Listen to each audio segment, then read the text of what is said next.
Bismillahirrahmanirrahim. Assalamu alaikum. My name is Saeed Moise and welcome back to my YouTube channel. So, you often get bored of saying hello every time you meet anyone. Well, from today, no need to say hello to anyone while greeting. Because today we are going to discuss 20 different ways to greet anyone in English instead of saying hello. Now, as I told you in the previous video, that there are two situations for greetings. One is formal and the other is informal. Formal school या college में और informal friend family और अपने से छोटों से. By the way, अगर आपने पिछली वीडियो नहीं देखी तो आप डिस्क्रिप्शन बॉक्स में जो पहली लिंक है उसको क्लिक करके आप देख सकते हैं. So we are going to learn in both of the situations today. First way to greet is hi there. अब जिस तरह आप अपने सेंटेंस में hello बोलते हैं उसकी जगह आप hi there भी बोल सकते हैं. जैसे hi there everyone, my name is Saeed Moise and welcome back to my YouTube channel. अच्छा, ग्रीटिंग्स के लिए आप लोग ग्रीटिंग्स ही का वर्ड भी इस्तेमाल कर सकते हैं. जैसे कि greetings everybody and my name is Saeed Moiz. उसके अलावा जो तीन ग्रीटिंग्स के वर्ड्स हैं जो कि टाइम के लिहाज से चेंज है एक दूसरे से, वो हैं good morning, good evening, good afternoon.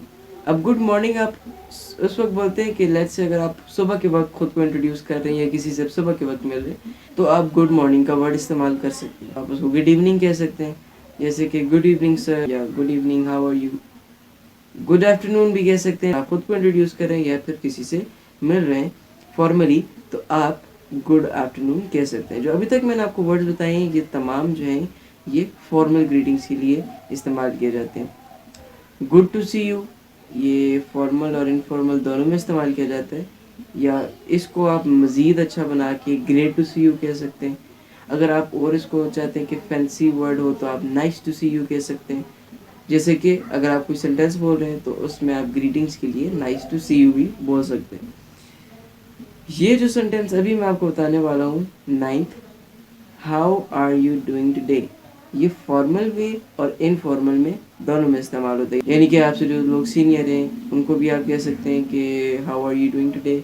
या अगर आप इनफॉर्मल सिचुएशन में जैसे आप फ्रेंड्स और फैमिली के साथ बैठे हुए हैं या फिर आप अपने किसी जूनियर के साथ बैठे हुए हैं या उससे आप बात करें या ख़ुद को इंट्रोड्यूस करें किसी इनफॉर्मल सिटिंग में, गैदरिंग में, तो आप ये जो फ्रेज़ है ग्रीटिंग का ये यूज़ कर सकते हैं कि how are you doing today. उसके बाद हमारे पास आ जाता है how is everything going on. ये भी बड़ा अच्छा फ्रेज़ है जो कि आप फॉर्मल में और इनफॉर्मल में दोनों सिचुएशन में इस्तेमाल कर सकते हैं. How is everything going on easily आप इसको ग्रीटिंग्स की जगह इस्तेमाल कर सकते हैं. अब हम बात करते हैं इनफॉर्मल की. तो इनफॉर्मल में ये जो मैं फर्स्ट वर्ड आपको बताने जा रहा हूँ, हाउडी, HOWDY, हाउडी. ये जो वर्ड है ये इनफॉर्मल में सिर्फ इस्तेमाल किया जाता है. जैसे कि अगर आप किसी फ्रेंड के साथ मिल रहे हैं या आप किसी फैमिली गैदरिंग में बैठे हुए हैं और वहाँ पर आप लोग, तो आप हाउडी कह सकते हैं. जो ये वर्ड हाउडी है ये हाउ आर यू डूइंग इसका एक तरह से कॉन्ट्रैक्शन है. हाउ यू डूइंग टुडे इसको हम कहते हैं हाउ डू डूइंग. इसके अलावा हमारे पास इनफॉर्मल में ही आ जाते हैं मज़ीद फ्रेजेस जैसे कि हे व्हाट्स अप. ग्रीटिंग्स के लिए आप ये भी इस्तेमाल कर सकते हैं. Remember that these phrases that I'm going to tell you from 10th onward, these are mostly spoken in informal situations. Okay, so the next one is how are things going on. इसके अलावा आप ये भी बोल सकते हैं how you're doing today, जैसे कि मैंने आपको ऊपर बताया था. इसके अलावा आप ये भी इस्तेमाल कर सकते हैं how have you been, या इसको मज़ीद अच्छा करके आप इस तरह भी बोल सकते हैं what have you been up to, क्या कर रहे हैं आप या क्या करते हैं आप. What's new, क्या कोई नई बात है. इसके बाद लॉन्ग टाइम नो सी, ये बड़े मज़े का जो है वो ग्रीटिंग फ्रेज़ है. इसका मतलब ये कि अगर आप किसी से बहुत टाइम हो गया, किसी से आप नहीं मिले या कोई आपका फ्रेंड था, ये भी अच्छा इनफॉर्मल में ही हम इस्तेमाल करते हैं कि काफ़ी अर्सा हो गया आप अपने किसी फ्रेंड से नहीं मिले तो आप उसको कह सकते हैं लॉन्ग टाइम नो सी, यानी कि काफ़ी अर्सा हो गया हम मिले नहीं. उसके अलावा जो लास्ट ग्रीटिंग का फ्रेज़ है जो मैं आपको बताने वाला हूँ ये है गुड डे. इसको कॉन्ट्रैक्शन में गुड डे भी बोला जाता है, लेकिन नॉर्मली गुड डे ये जो फ्रेज़ है ये ग्रीटिंग के लिए जो ऑस्ट्रेलियन लोग हैं ज़्यादातर वो इसको इस्तेमाल करते हैं. इसको भी आप ग्रीटिंग में इस्तेमाल कर सकते हैं इनफॉर्मल सिचुएशन में. Good day everybody, how are you, इस तरह के sentences में आप कहीं भी इसको adjust कर सकते हैं. So these were 20 different ways of greeting anyone either in informal situation or in formal situation. And I thought कि आज से मैं हर वीडियो के एंड पर आप लोगों को इंग्लिश के कोई 2 यूनिक से वर्ड बताया करूँगा. First one with its English and Urdu meaning as well as its sentence. And second one उसका मैं जस्ट इंग्लिश और उर्दू मीनिंग बताऊंगा और सेंटेंस आप खुद कमेंट में बताया करेंगे ताकि आपकी भी पार्टिसिपेशन हो सके और आप इंग्लिश सीखने के लिए एक्टिव रहें. इसी वीडियो से शुरू करते हैं अपनी इस वोकैबुलरी प्रैक्टिस को. तो आज का फर्स्ट वर्ड है फ्लैबरगैस्टेड. FLABBERGASTED. इसको प्रोनाउंस हम करते हैं फ्लैबरगैस्टेड.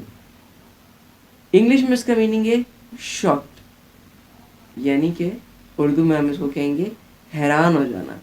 हैरान हो जाने को इंग्लिश में शॉक्ड कहा जाता है, लेकिन आजकल की जो एक मॉडर्न इंग्लिश है उसमें इसके लिए बहुत ही ज़्यादा ज़बरदस्त वर्ड इस्तेमाल किया जाता है जो कि है फ्लैबरगैस्टेड. सेंटेंसेस का बना लेते हैं. I was flabbergasted when I saw his new car. मैं बहुत हैरान रह गया था जब मैंने उसकी नई गाड़ी देखी. Second one एडमोनिश्ड. एडमोनिश्ड इसका मतलब है एडवाइस करना या फिर किसी के बिहेवियर पे उसकी काउंसलिंग करना.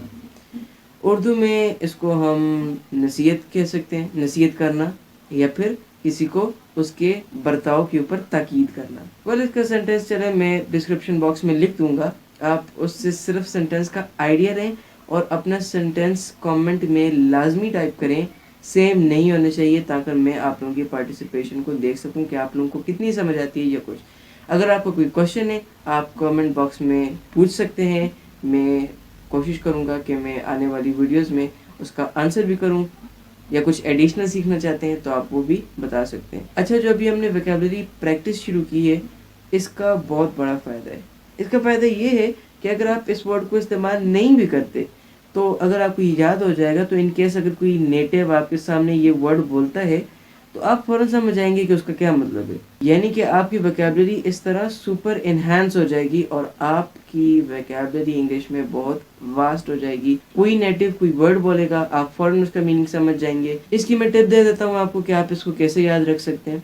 आप कोई ऐसी जगह जिधर रोज़ आपकी नज़र पड़ती हो, जैसे कि आपका जो बेडरूम है उसकी कोई जो सामने वाली वॉल है उधर, या फिर आपका जो डोर है उसके ऊपर आप छोटा सा एक पेज लें, स्क्वायर सा या रेक्टेंगल सा, उसके ऊपर आप ये वर्ड लिखें जो नए नए वर्ड्स मैं आपको बता रहा हूँ वोकैबुलरी के लिए. वो वर्ड लिखें, साथ उनकी मीनिंग लिखें और वो जाके आप अपने डोर के ऊपर पेस्ट कर दें. जब रोज़ आपकी नज़र उस पर पड़ेगी तो आपको वो वर्ड याद होता जाएगा और अगर आप अपने सेंटेंस में नहीं भी यूज़ करेंगे तो आपको उसका मीनिंग हमेशा के लिए याद रहेगा. And believe me, you will never forget words you remember this way. So I hope you have enjoyed the video. Just click on the like, share and subscribe button as well as the bell icon to stay updated for a lot more interesting videos like this one. This was all for today. We'll meet in the next video and till then, Allah Hafiz.